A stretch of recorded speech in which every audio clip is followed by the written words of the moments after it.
Na nossa vida, a gente tem que tomar decisões o tempo todo. Em todo momento, a gente tem que decidir sobre alguma coisa. Das coisas mais simples às coisas mais complexas. Simples como o que eu vou tomar de café da manhã, que horas eu vou acordar, o que eu vou almoçar, quais pratos eu vou escolher, né? O que eu vou vestir para ir ao trabalho, que horas eu vou sair, que ônibus eu vou tomar, eu vou de carro, eu vou de Uber, enfim. São diversas decisões que a gente toma. Algumas são um pouquinho mais complicadas. Às vezes a gente tem que comprar um bem, uma coisa nova ali, um celular, um carro, enfim. Olha, mas é um gasto tão grande, né? Eu preciso saber exatamente que celular, o que carro, o que notebook, enfim, o que eu preciso comprar para que aquilo ali realmente me atenda e eu possa pagar. Agora, algumas decisões são muito maiores, são decisões que impactam para o resto da vida. Todas as decisões têm, de certa forma, consequências, né? Dependendo do horário que eu planejar para sair de casa, eu posso chegar atrasado, vai ter uma consequência e isso vai impactar no futuro com outras coisas. Aquele cara sempre chega atrasado, olha, aquele dia que era importante ele chegou atrasado. Então, nossas decisões nos levam a consequências. E algumas coisas, algumas vezes, a gente não pode deixar de tomar certas decisões. Porque se a gente deixar de tomar certas decisões, a gente passa como negligente, a gente passa como omisso. Aquela pessoa que deveria ter tomado uma atitude, deveria ter decidido interferir num determinado momento, agir de uma determinada forma, cruzou os braços e não fez, né? E é importante que a gente esteja atento a essas decisões que a gente precisa tomar. Estamos estudando nas últimas 12 lições, essa é a 13ª dessa sequência, a obra que Neemias e que Esdras fizeram. Neemias ajudando a reconstruir os muros de Jerusalém e Esdras ajudando a restabelecer o templo e o culto. Neemias também atuou no culto, no restabelecimento do culto. O muro foi a primeira parte ali, o start da reconquista, da reconstrução da identidade, da reconstrução da honra do povo de Israel. Né? Lembrando aqui, eles foram invadidos pelo Império Babilônico, que tomou e levou uma boa parte de escravos, arrasou a terra. Aí quando Neemias ficou sabendo de tamanha humilhação no que o povo estava escravizado, ele sabia que estava escravizado, mas a forma como os remanescentes ficaram na terra, né, ele fala ali que chorou, jejuou, orou, e depois, como ele era copeiro do rei Artaxerxes, ele teve a oportunidade de pedir ao rei que voltasse, que o mandasse de volta a Jerusalém para reconstruir os muros e reerguer a cidade. Claro que Neemias sabia que era uma obra muito maior, era uma obra de Deus, né? Era uma missão de Deus restabelecer o povo, restabelecer o seu culto, restabelecer toda a ligação entre o povo e Deus, né? E voltar aos caminhos do Senhor, que era isso que tinha acontecido, era isso que tinha feito o povo cair em tamanha desgraça, né? E aí tudo bem, ele foi lá e restaurou os muros, essa obra foi executada em 52 dias. Isso provavelmente aconteceu lá nos idos de 444 a.C., né? 444 antes da vinda de Cristo, houve então essa reconstrução dos muros. Uma obra em que ele conseguiu envolver todas as famílias da cidade, todas as autoridades de todas as classes, cada um reedificando o muro em frente à sua casa. Ele dividiu a tarefa de uma forma assim, de dar inveja de qualquer gerente de projeto, gerenciou sua equipe de uma forma assim maravilhosa, gerenciou riscos, enfim, todas aquelas disciplinas que a gente vê no gerenciamento de projetos, a gente pode constatar dentro do que Neemias fez nessa obra de reconstrução. Uma lição muito bacana, muito interessante nesse aspecto. Em 52 dias, menos de 2 meses, ele levantou os muros, refez as portas, as trancas, enfim, organizou ali o perímetro da cidade que naquela época era extremamente importante para você definir uma cidade, eram seus limites bem estabelecidos, fortificados, né, militarmente falando, era o que dava àquela cidade ali a sua identidade como cidade. E aí Neemias ficou por 12 anos ali, ficou até o ano 432 a.C. como governador daquela cidade e fazendo todo aquele trabalho de reestabelecer o culto a Deus. A Esdras foi para lá no meio do caminho, também restabeleceu o templo, reconstruiu o templo, e Esdras como sacerdote, né, foi como se diz, reestabeleceu todas aquelas as coisas que existiam no Velho Testamento, na lei, né, que era o que estava valendo na época, era o que se tinha na época, e isso aí foi uma obra muito bacana e muito importante para o povo de Deus naquela época. Aí, passados 12 anos, né, 432, Neemias volta à Pérsia para ter com o rei Artaxerxes. Se você ler lá o primeiro, o segundo capítulo, quando Neemias tem a permissão do rei para ir reconstruir os muros, o rei perguntou quanto tempo aquilo iria durar. Entrou em acordo com a rainha e liberou com um tempo acertado. Não fala de quanto tempo, falou um certo tempo, né? E aqui fala que 12 anos depois ele voltou, na Bíblia fala no ano 30º e não sei das quantas, fui ter com o rei Artaxerxes, aqui no capítulo 13, versículo 6, mas quando isso aconteceu, não estive em Jerusalém, porque no 32º ano de Artaxerxes, rei da Babilônia, eu fora ter com ele. Né? Então já estava combinado lá no início do livro, já estava combinado no início da história, registrado no início do livro, melhor assim, né, que Neemias iria até Jerusalém, se empenharia na obra de reconstrução dos muros e voltaria. Então ele está aqui voltando, com certeza, para agradecer o apoio que tivera, porque não foi só ir, mas o rei também deu material e deu segurança e deu poder a ele para realizar a obra, né? Claro que o rei entendeu que o Neemias estava reorganizando seu povo. Vários povos daquela época tiveram essa chance, era uma política ali do rei Ciro, quando assumiu o império ali. Bom, e o que acontece nessa volta de Neemias? Neemias, quando volta, ele se depara com uma situação triste, decepcionada. Ele voltou e viu uma série de coisas erradas. Bastou ele virar as costas, sair dali do controle, que as coisas degringolaram. O povo voltou a um culto idólatra, se misturou com outros povos, com outras crenças, e deixou o culto, deixou o dízimo, deixou as ofertas, deixou de sustentar os levitas, né? E voltou-se chegou a um estado de degradação espiritual que deixou Neemias muito entristecido. Neemias sabia que o Senhor ia cobrar dele se não fizesse nada. Quando ele voltou, eu fiz, esse povo não quis, então deixa para lá. Não, Neemias sabia que o Senhor cobraria dele se ele não tomasse uma atitude. Neemias entendeu que não poderia ser omisso, né? E ele precisou agir.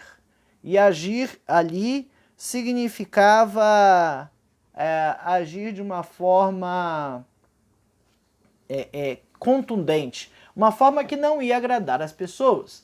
Hoje a gente vive, infelizmente, igrejas que pregam um evangelho populista, um evangelho que agrada aos ouvintes e fazem com que as igrejas se encham. Mas não é isso, e não pode ser assim. Nós não podemos nos omitir nas coisas que estão erradas na casa de Deus.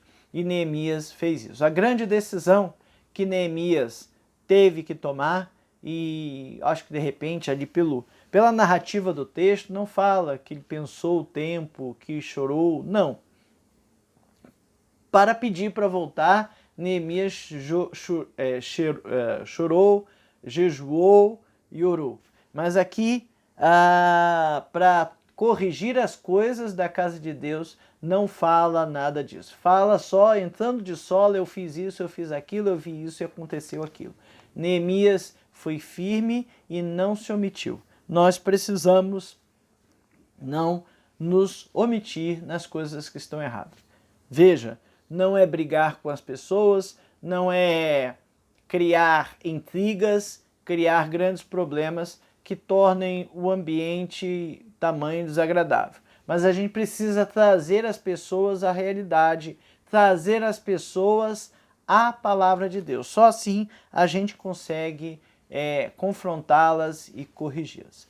Essa é a lição número 13, a última de uma série de 13 estudos, né, da revista Palavra e Vida, edição 68, que tem por tema recomeçar um grande desafio, estudos nos livros ou dos livros de Esdras e Neemias. A revista Palavra e Vida é editada pela Convenção Batista Fluminense, distribuída gratuitamente pelo site batistasfluminense.org.br. Você pode ir até o site, baixar a revista, acompanhar o estudo, reler, refazer e reestudar. Essa 13ª lição, que tem por tema Não Fuja das Decisões Difíceis, foi escrita pelo pastor Geraldo Jeremias. Interessante que eles colocaram aqui um tabuleiro de xadrez como ilustração, né, incompleta, e no xadrez a gente sabe que cada movimento tem uma série de consequências. É interessante ver como os computadores jogam o xadrez conosco. Na realidade, eles simulam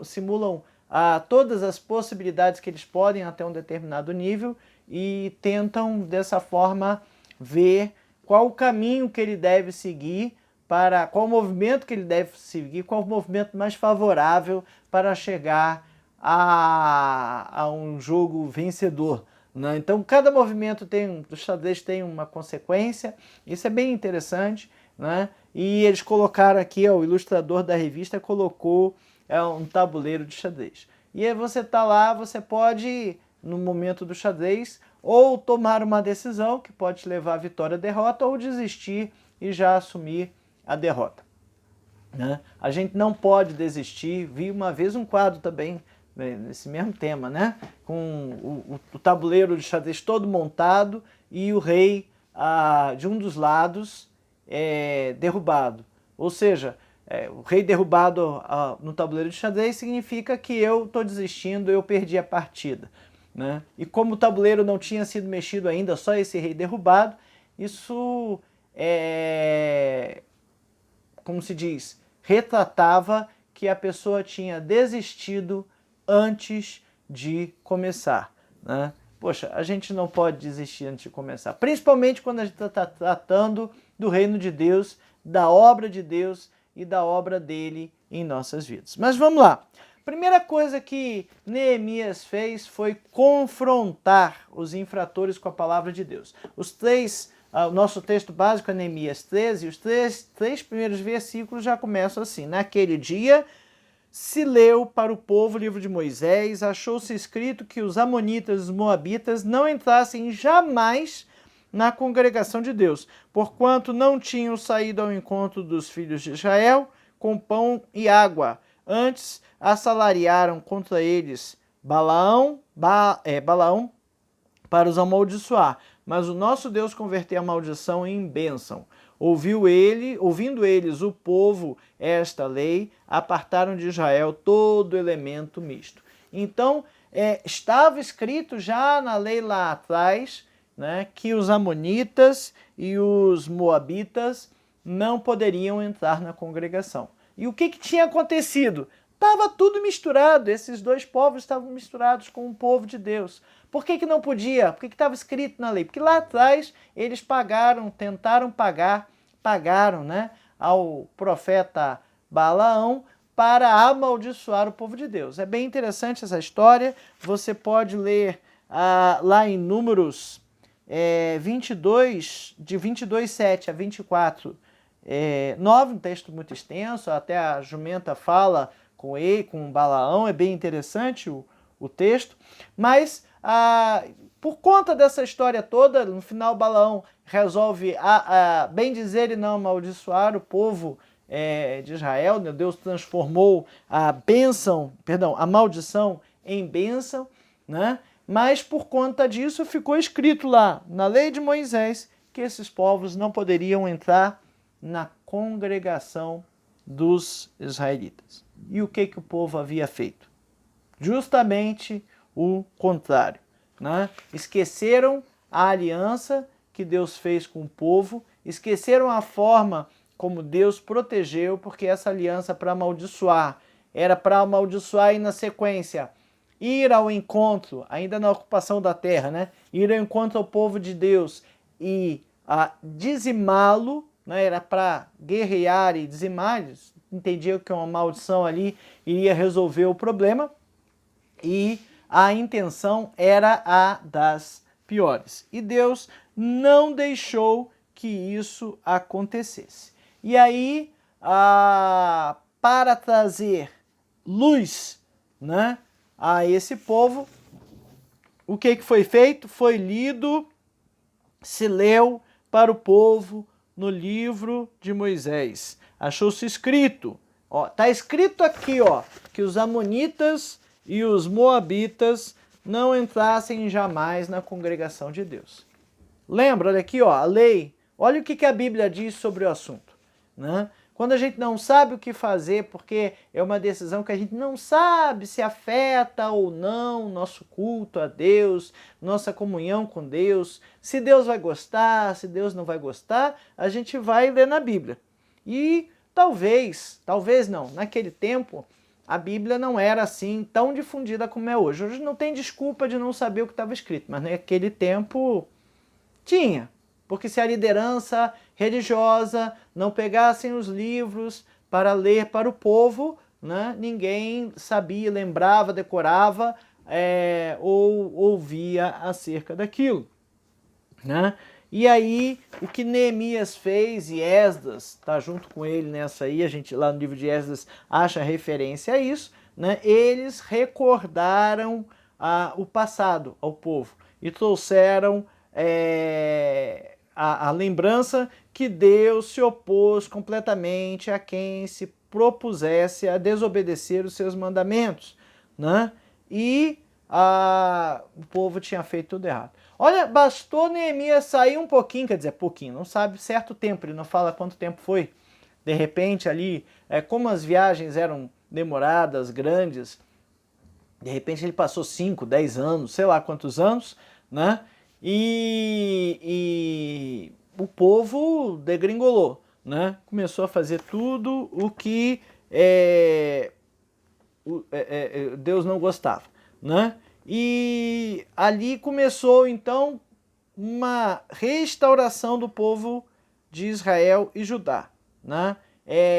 Neemias promoveu uma reforma, né? Uma reforma. Reforma é uma palavra que a gente já ouviu agora no Novo Testamento, ao longo da história dos cristãos, né? Cristãos hoje que têm tantas linhas, tantas formas, tantos formatos, né? E várias discordâncias, dissonâncias entre esses formatos, vários desacordos.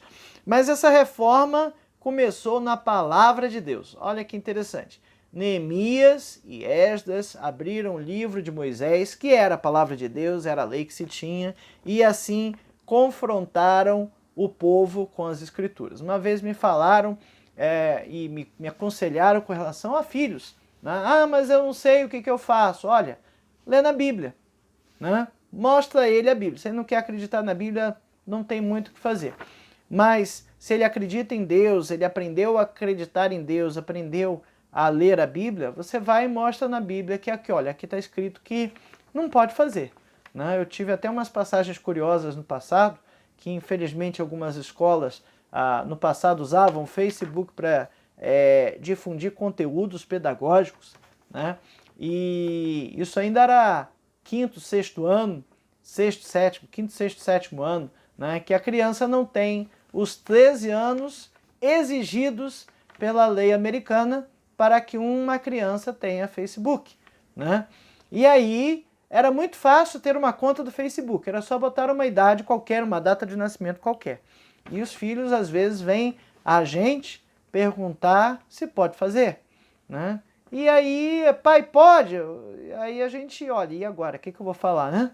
Eu digo que sim, eu digo que não, né? O que eu vou fazer? E aí a gente vai na palavra, né? Olha só, colocar aí outra data de nascimento é verdade? Não, é mentira, né? E ali, no Apocalipse, tem uma série de pecados que deixa você direto fora do céu, sem escala, sem nem pensar. Lá está escrito que os mentirosos vão para o inferno. Então, a palavra é dura, a palavra ela não é uma palavra simpática, mas é a palavra que está na Bíblia. Ficaram de fora os mentirosos. Né? Tu quer mentir na idade, aí mente, é você, não sou eu. Né? E eles não fizeram. Né? E como é que pegava os conteúdos? Aí tinha que pagar o mico do papai e da mamãe, tá na conta da turma, com a conta do papai, com a conta da mamãe, né? Para pegar o material lá. É complicado, mas infelizmente eram coisas que são talvez culturais, né? Não tem nada demais, é só ter uma conta no Facebook e bota uma idade qualquer que ele admite. Até hoje é assim. Tem que ter 13 anos para ter Face, para ter Instagram, para ter várias mídias sociais. Mas esse confrontamento, ele é um confrontamento muito antipático. Né? Quando a gente faz essas coisas, a gente angaria a antipatia de todo mundo. Mas cuidado, quando eu faço essas coisas eu também não posso errar. Né? Porque se eu errar também, olha, você me disse para não fazer. Né? O dedinho vem, aponta e a gente não vai ter para onde ir. O pastor aqui cita alguns outros reformadores do passado, do Velho Testamento. Josias, em 2 Reis 22, 11 até 23, de 1 a 27. Jeremias, né, Isaías, Amós e Zacarias. São profetas do Velho Testamento lá que trouxeram de volta a palavra de Deus ao centro do povo. Veja, nessa época o povo, como disse, não tinha Bíblia editada, né, distribuída em papel, distribuída em mídia, disponível na internet, várias versões para ler a hora que quisesse, quando quisesse. Hoje a gente tem todos esses meios ao nosso alcance.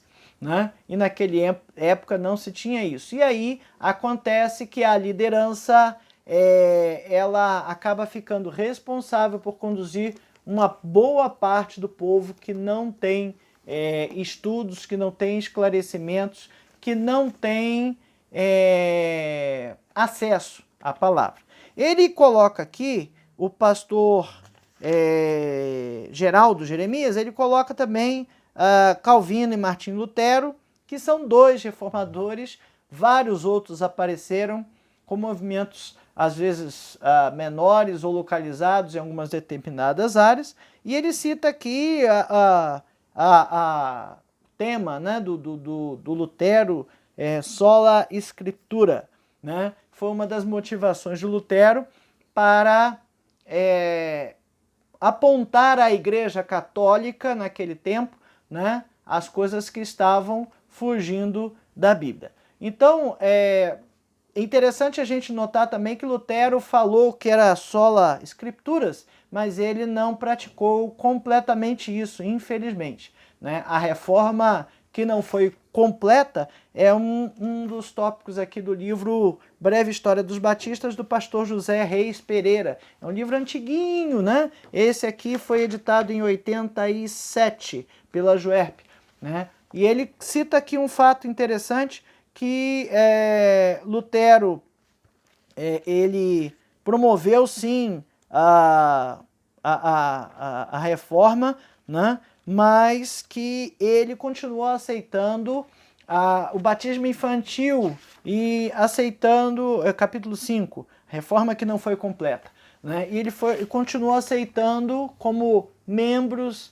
da igreja pessoas que não eram convertidas e regeneradas e então batizadas, que foi isso que Jesus ensinou, né? Era converter, né? Confessar e batizar. Confessar e batizar. João Batista iniciou esse processo e Jesus veio e se batizou, né? E homologou o processo que João estabeleceu, né? Então, a igreja de Cristo, a igreja, ela é formada por pessoas regeneradas e batizadas. Martinho Lutero não conseguiu promover uma reforma completa como os outros do Velho Testamento. Há de se perceber que também nesse momento de Lutero, esse momento do Calvino, né, a igreja cristã tinha se misturado com o Estado, coisa que para o povo que não era judeu não fazia o mesmo sentido.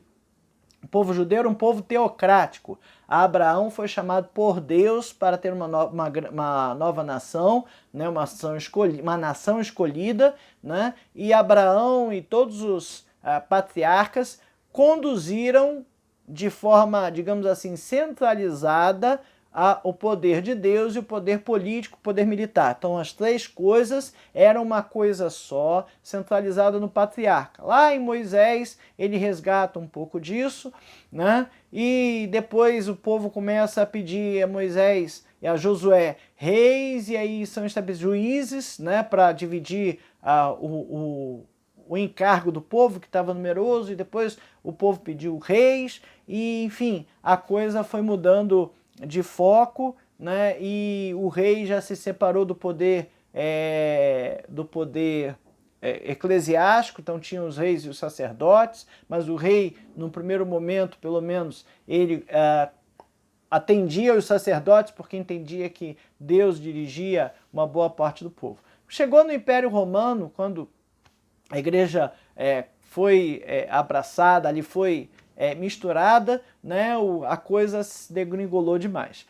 Não eram esses os únicos cristãos, não eram esses os cristãos realmente, digamos assim, do reino de Deus. Vários até seguiam aquilo que se tinha, né, que se via como o correto, como certo, mas tinha uma liderança ali que errava e errava feio e que estava conduzindo o povo por caminhos errados. Não podemos acreditar que desde Jesus até a Reforma não houve sequer um grupo que permaneceu fiel a Deus. Né? Quando a gente fala de Elias, os profetas de Baal, e Elias, depois de matar 200 profetas, sai, né, fugido de lá, escondido, porque ele era o único que estava certo. Deus fala com ele na caverna na volta que tem mais 7.000 que não se ajoelharam a Baal. Dessa mesma forma nós entendemos que talvez a reforma tenha sido um processo iniciado, motivado numa determinada situação, mas que existia sim uma igreja, um grupo que estava fiel a Deus. Assim como tinha Neemias e tinha Esdras, tinham outros que não eram necessariamente líderes, mas que estavam fiéis a Deus, que viam as coisas erradas e não se dobravam a isso. Igreja como instituição CNPJ é uma instituição humana, né? A gente precisa entender a igreja num contexto espiritual, a igreja como uma só, a igreja com todos os salvos e remidos por Jesus, né? A igreja de Deus é uma coisa atemporal, que transcende barreiras geográficas, transcende barreiras culturais e transcende linhas de pensamento. A gente tem que, de fato, fazer o que foi pregado lá no passado, né? E que esses reformadores pelo menos tentaram fazer. Voltar às Escrituras, fazer como Paulo falou que os bereanos faziam. Tudo que ele pregava, os bereanos iam nas Escrituras e tentavam confirmar, buscavam a confirmação. Isso a gente tem que fazer. O fato é que a volta à palavra de Deus, a Bíblia e a oração são os meios que a gente tem para confrontar um povo que está desviado, né? Um povo que não está fazendo a vontade de Deus. E Neemias fez isso, e vários textos, várias partes da sua carta está lá: Senhor, lembra-te de mim, né? Lembra-te deles, né? Ele está orando, está falando das transgressões do povo, né? E está pedindo a Deus que ajude a confrontar o povo. O próprio rei Davi, quando confrontado com Natã, por Natã, perdão, escreveu lá no Salmo 51, 4 a 12. Contra ti somente pequeis e fiz o que eras mal aos olhos do Senhor. Agora torna a dar-me a alegria da tua salvação. E logo depois, no 17, sacrifício agradável a Deus é o espírito quebrantado. O coração quebrantado e contrito não desprezarás, ó Deus. Davi escreve isso numa época que era necessário sacrificar para perdoar pecados. No entanto, vários desses sacrifícios eram feitos por pura legalidade. O povo chegava lá com a oferta e fazia, mas que pena, esse boi era tão bonzinho, né? Poxa, era o melhor que eu tinha, né? Não era um sacrifício agradável a Deus, não é isso que Deus quer. Deus quer um coração quebrantado e contrito, né? Esse coração do ofertante, Deus não despreza. E aí, depois que ele confrontou o povo, ele confrontou o sumo sacerdote. O sumo sacerdote era um só, né? Era o maior deles, era o líder dos sacerdotes, né? Então, nos versículos de 4 a 3, ele confrontou Eliasibe, né? Eliasibe, sacerdote, era encarregado da Câmara do nosso Deus, se tinha aparentado com Tobias. Tobias não era da tribo de Levi, Tobias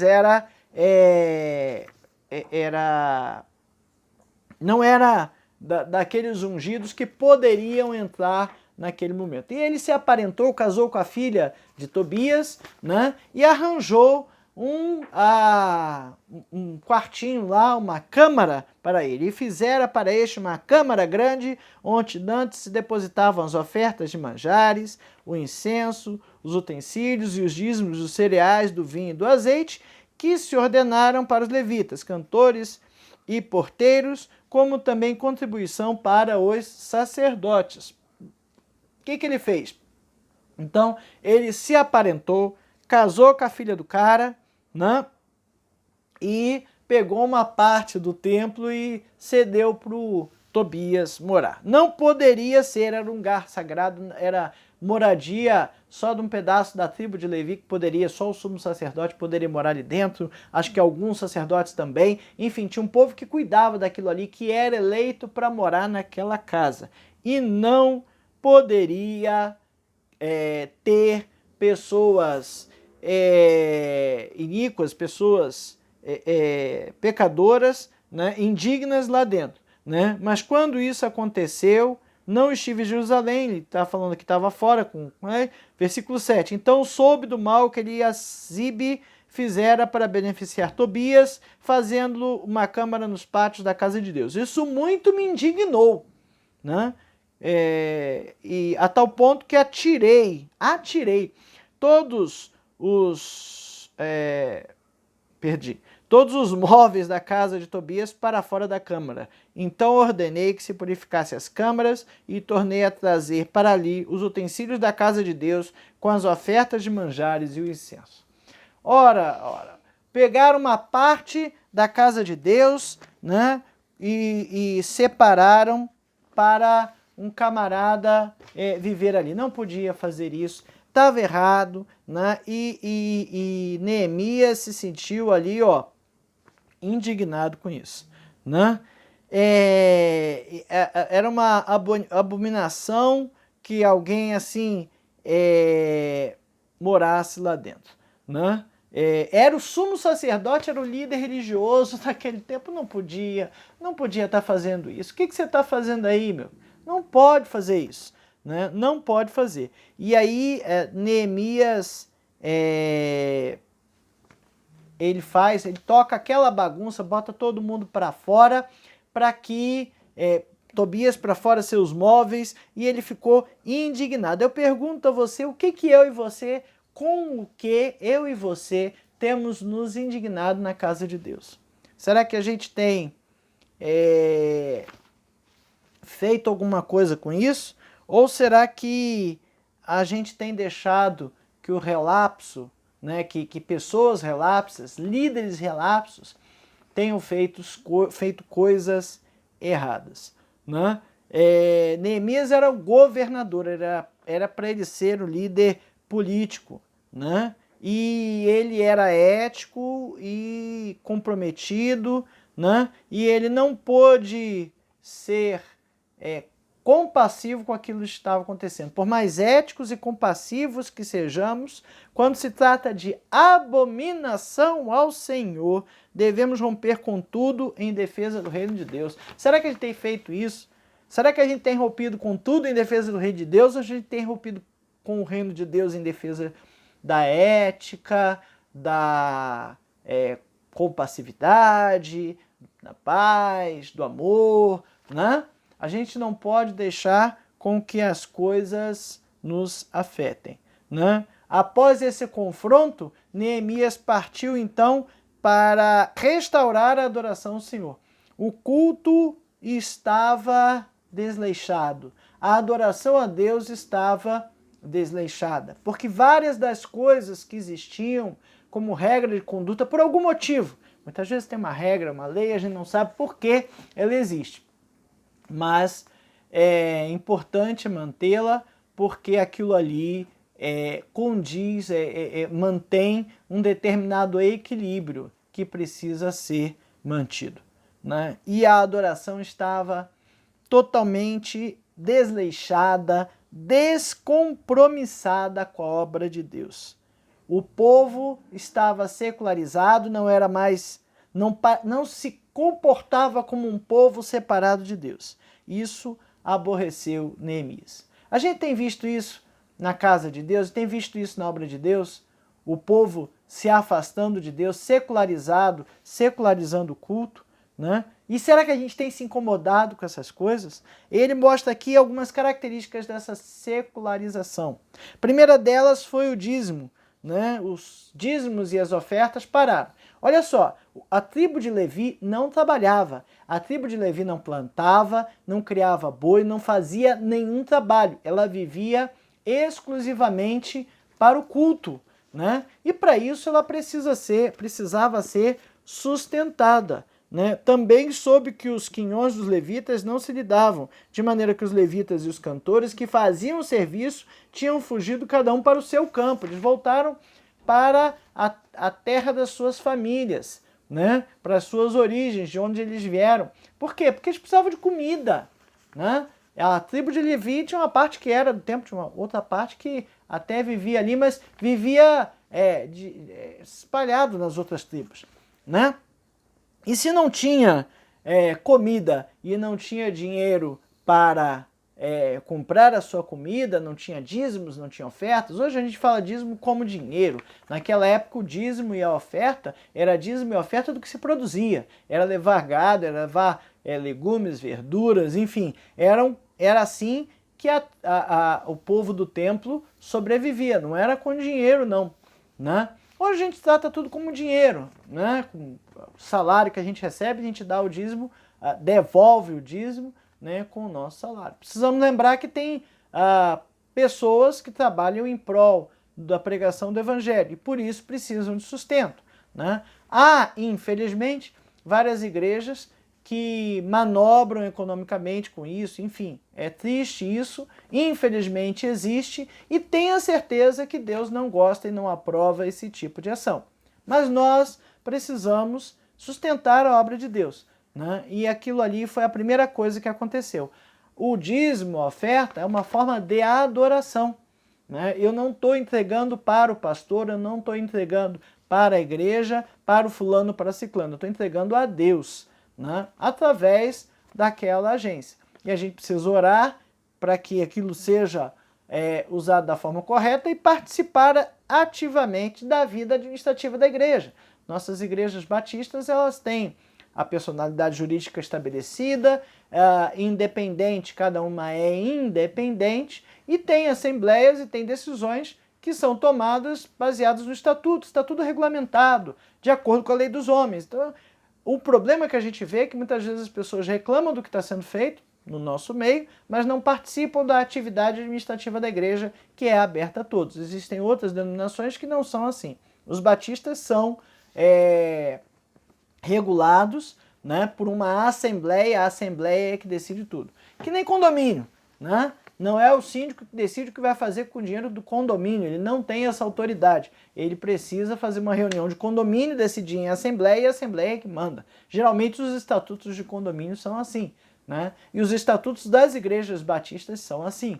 São autônomas, independentes, mas precisam ter essa participação do povo. O povo precisa participar trazendo os dízimos e ofertas e precisa participar da votação do orçamento, das assembleias que mostram os relatórios financeiros, opinando, conversando e decidindo como povo democrático que nós batistas somos, né? Então, é um aspecto bem interessante. Como disse, existem denominações, seitas e podem existir até igrejas com nomes de batistas que não estão fazendo desse jeito, né? Como são igrejas autônomas e independentes, não há para a gente uma centralização de autoridade. Existe a convenção a qual nós nos ligamos, as convenções estaduais, a Convenção Nacional e a Aliança Batista Mundial, como forma de discutir e debater os assuntos, né? Mas não há uma hierarquia, digamos assim. O que acontece é que quando uma igreja está muito fora daqueles conceitos daquela convenção, essa convenção a desliga daquele meio. Mas isso não prejudica, digamos assim, não afeta, não manda fechar a igreja nem nada, né? Só desliga. Nesse contexto aqui que os dízimos e ofertas não estavam sendo trazidos como estava previsto na lei de Moisés, é que aparece o profeta Malaquias, né, com o famoso versículo Malaquias 3,10, trazei todos os dízimos à casa do tesouro e depois fazei prova de mim se eu não vos abrir as comportas do céu. Alguns estudiosos dizem que justamente nesse momento aqui é que Malaquias é levantado. Então a primeira coisa que aconteceu foi o dízimo. A segunda foi a profanação do dia do Senhor. Vamos lá, o povo antigo tinha um dia previsto na lei de Moisés em que não se podia trabalhar e fazer absolutamente nada, né? De fato, a gente hoje não tem isso como pecado mortal, até mesmo porque Deus mandou seu Filho para morrer por nós e nos tirou o peso da lei.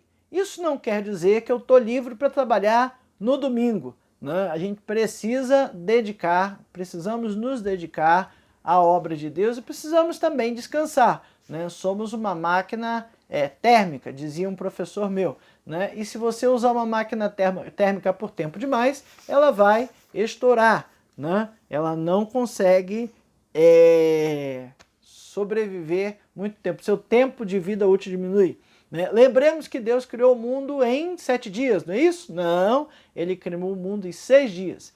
No 7º ele descansou. Então você e eu precisamos descansar e precisamos nos dedicar à obra de Deus. Então tem um diazinho na semana que a gente separa para isso, né? Naquele tempo era pecado fazer. Mas o pecado maior não era bem esse, né? O pecado maior é que havia trabalho, mas era quase que um trabalho obrigado a fazer. Ó. Versículo 15, naqueles dias vi em Judá os que pisavam lagares aos sábados e traziam trigos e carregavam sobre jumentos, como também vinhos e uvas, figos e toda sorte de cargas que traziam a Jerusalém no dia do sábado. E protestei contra eles por venderem mandimentos nesses dias. As pessoas estavam preocupadas em ganhar dinheiro né, em sobreviver ou em fazer riqueza, em trabalhar, no dia que deveriam estar dedicando ao Senhor. Então, qual o problema do domingo? Se você tem um serviço de escala e precisa trabalhar, não tem problema nenhum. Faz parte, é a tua vida, ok? Mas se você tem um trabalho, por exemplo, autônomo, eu vou aproveitar o domingo que está todo mundo em casa para eu tirar uma grana disso, aí não, aí Deus não vai se alegrar disso aí. E o que estava acontecendo ali, ele também veio e contendi com os nobres de Judá e disse: qual mal é este que fizeste profanando o dia de sábado? Porque os que tinham recurso lá, os magistrados, né, estavam apoiando os magistrados e os nobres, não só estavam apoiando, como provavelmente estivesse até obrigando o povo a trabalhar no dia do Senhor. Né? O dia do Senhor, que lá atrás era sábado, para a gente é o domingo, até mesmo porque Jesus se reunia para estudar no primeiro dia da semana, né? E o dia da ressurreição, enfim. A ideia é que o domingo passou a ser um dia como outro qualquer. Né? Domingo é um dia como outro qualquer para você, ou é um dia que você tem quase que uma obrigação, se sente obrigado a, né? É o dia que você tem para se dedicar à obra de Deus. Você tem se dedicado à obra de Deus no domingo, pelo menos, né? Não estou nem falando da semana toda, porque a gente é crente a semana toda, não é isso? Não é só no domingo. Mas o domingo é um dia que a gente não trabalha. E se eu não trabalho, eu tenho tempo disponível, eu tenho 24 horas por semana para me dedicar à obra de Deus. Né? Isso a nossa sociedade faz, a gente descansa no sábado e no domingo. Alguns comércios não, mas a gente, no geral, os trabalhos assalariados, os trabalhadores assalariados descansam no sábado e no domingo. Né? E qual é o problema de eu pegar um dia da semana e dedicar ao Senhor? Aliás, esse era o problema maior. Né? O povo queria ganhar seu dinheiro no domingo. E a outra coisa que aconteceu aqui, versículos 23 e 24, foi a miscigenação. Vi também naqueles dias que judeus haviam casado com mulheres asdoditas, amonitas e moabitas, aqueles que não podiam nem entrar no arraial. Né? Seus filhos falavam meio asdodita e não sabiam falar judaico, mas a língua de seu respectivo povo. Contendi com eles e os amaldiçoei. Por quê? Porque eles estavam misturando a cultura, misturando o culto a Deus com aqueles outros cultos. Né? Eram povos idólatras, eram povos que tinham na sua cultura a idolatria, a adoração a outros ídolos. Mas ela é tão bonitinha, ele é tão bonitinho, por que não pode casar? Tá aqui mesmo, a gente vive em paz. Tá. Hoje a gente ouve e fala do jugo desigual, né? Do jugo desigual. O jugo desigual é o casar do crente com a não crente, ou da crente com o não crente, né? Achando que aquilo ali vai ser facilmente administrável. Né? E Paulo nos alerta: não vos prendeis ao jugo desigual. Não vai dar certo. Nunca deu certo no passado, tanto é que era uma lei não fazer.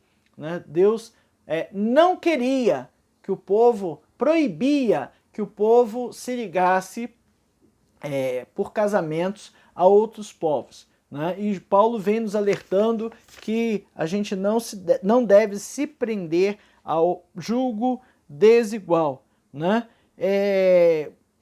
Pior, Neemias usa um exemplo, ó, versículo 26, Neemias 13, 26. Não pecou nisso Salomão, rei de Israel? Todavia, entre muitas nações não havia rei semelhante a ele. E ele era amado do seu Deus, e Deus o constituiu rei sobre todo Israel. Não obstante isso, as mulheres estrangeiras o fizeram cair no pecado. Né? Então, por cair no pecado, a coisa veio se degringolando e chegou a essa escravidão. Então, a miscigenação fez com que o pecado fez com que o povo estivesse na Babilônia 70 anos como escravo. Falta do dízimo, falhou o dízimo e expulsou os levitas, quer dizer, não precisa desse povo todo aqui, né?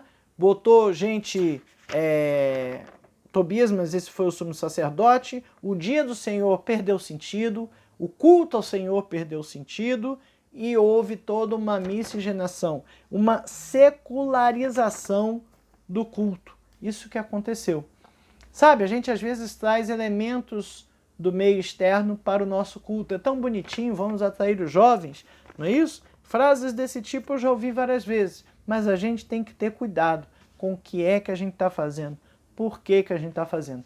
Israel tinha passado por um verdadeiro milagre nos modos históricos militares da época. Israel estava sendo reerguida como nação com a permissão do rei. E mesmo assim, o povo, depois de 12 anos com Neemias ali em cima como governador, ensinando o povo a voltar para os seus caminhos, o povo vem e, por um tempinho que ele fica fora, se esfria da obra do Senhor.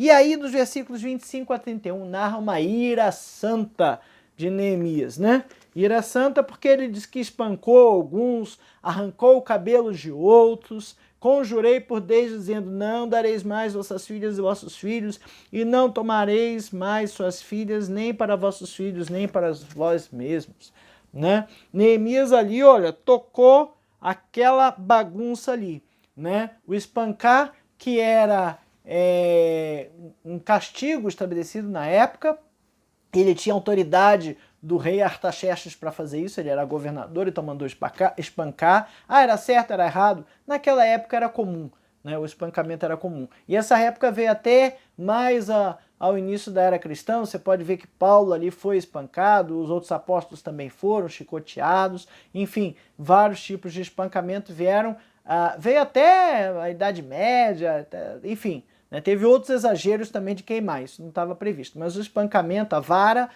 estava previsto naquela época. A questão de raspar os cabelos ali era vergonha, era envergonhar, humilhar, né? E tem até um texto lá em 2 Samuel 10, de 1 a 5, em que Davi manda alguns mensageiros às terras de Amon, e aquele povo recebeu muito mal e raspou metade da barba, e eles ficaram envergonhados de voltar, e Davi permitiu que aqueles mensageiros ficassem lá até que a barba crescesse. Então, o raspar os cabelos era humilhação, o espancamento era castigo, e fez com que eles jurassem que não casariam mais seus filhos com os filhos dos moabitas, amonitas, e nem que casariam eles mesmos, casariam com elas. Bom, o que fica dessa história toda é que, infelizmente, muitas vezes temos que tomar decisões que não são fáceis. São decisões difíceis, são decisões que são impopulares, mas que estão baseadas na Bíblia, seguem a vontade de Deus. A gente precisa ter claro o que é a vontade, tem que conhecer a vontade de Deus, tem que conhecer a Bíblia para que a gente possa entender o que é certo e o que é errado.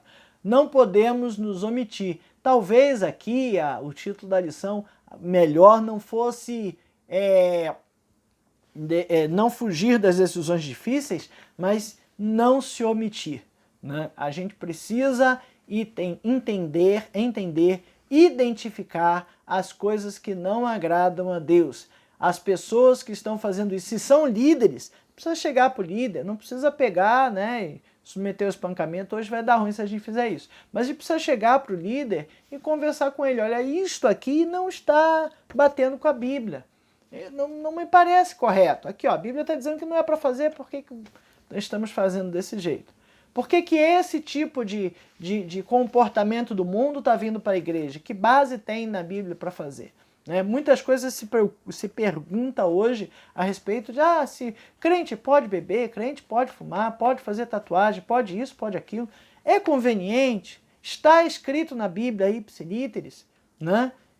Se não está escrito, que benefício isso vai trazer, que bem isso vai trazer, né? Para cada uma dessas coisas, a gente tem que entender que o nosso corpo é o templo do Espírito Santo que habita em nós, que se não for para trazer um benefício, não há muito por que trazer, e porque existem pessoas olhando a gente fazer e ainda vão falar assim, olha lá, é crente, né? Como uma situação que vai ficar extremamente desagradável. Como líderes, precisamos nos posicionar, precisamos agir, calma, contato, com sabedoria, vinda de Deus, mas precisando agir. Precisamos não nos omitir, precisamos falar. Muitas vezes a gente vê uma coisa errada e se omite. Nessa semana mesmo eu vi uma pessoa presenciando um comportamento que não estava correto e era subordinado meu,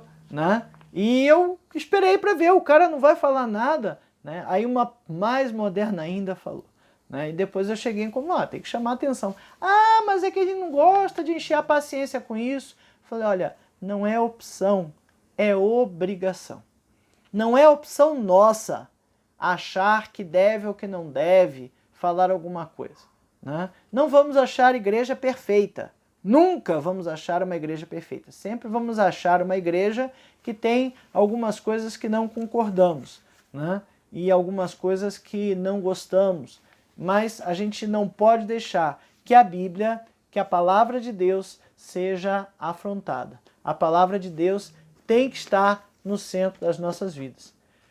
Que Deus nos ajude a recomeçar, superar esse desafio de recomeçar a reconstruir que estamos vivendo e nos leve de volta, sempre de volta, porque a gente sempre sai, né? A gente sempre foge, leve de volta ao centro da sua vontade.